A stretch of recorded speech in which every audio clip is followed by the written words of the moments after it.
Chez Scarron, les mots amusants faisaient fortune, les nouvelles naissaient. Tantôt coquette de salon, tantôt prude de bonne compagnie, Madame Scarron parvint à vivre sans reproche dans ce monde aimable qu'il est si difficile de voir sans danger. Elle voulait être aimée de tous, elle y parvint assez bien. Mes amis, les écus sont toujours écus. Certes. Les vers deviennent des vrais torchis. Croyez-moi, faire des vers à la journée est une rude destinée. Oh, Scarron, notre beau temps est le temps des belles conversations. Mais oui. Tout à fait. De la belle galanterie. De la galanterie. Enfin, en un mot, ce que l'on nomme les ruelles. Les ruelles. Je ne suis plus oiseau des champs, mais de ces oiseaux des ruelles qui parlent d'amour en tout temps et qui plaignent les tourterelles de ne baiser qu'au printemps. À vous écouter, l'abbé, je dirais que ce salon est surtout celui de France où l'on dit le plus de sottises. Des coyonneries, mon ange, des coyonneries. Mademoiselle de l'Enclos demande à être reçue. Ah, mais quelle honte! Oh oui. La plus aimable du monde. Si légère en amour, qu'elle en change encore et en changera toujours. C'est qu'il faut être infidèle aussi longtemps qu'on peut. Car un temps vient où ne l'est pas qui veut.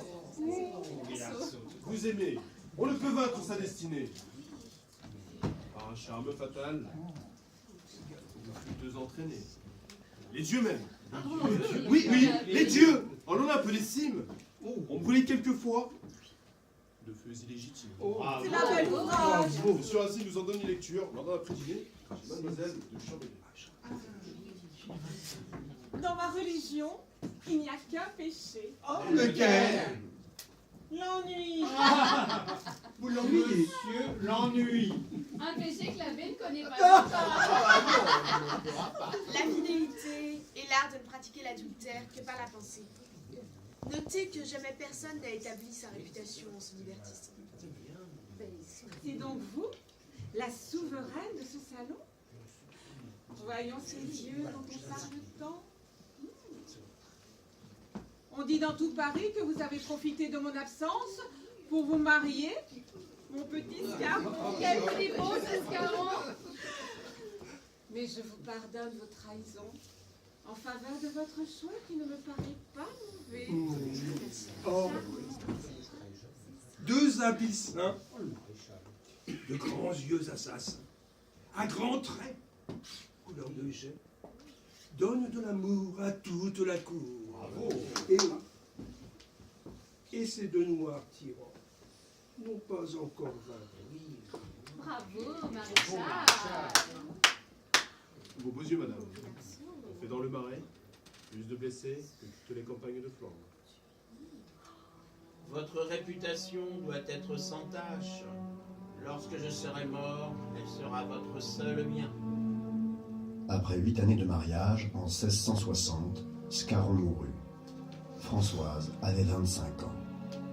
Il ne laissa guère à son épouse que le titre de veuve Scarron, tout ruiné qu'il était. Françoise n'avait d'autre fortune que sa réputation, son charme, son esprit, et quelques bonnes amies bien en cour qu'elle avait pris soin de se faire et qui avaient changé le cours de sa vie. Ah, Françoise, ma chère, je suis chargée d'une mission des plus essentielles auprès de vous.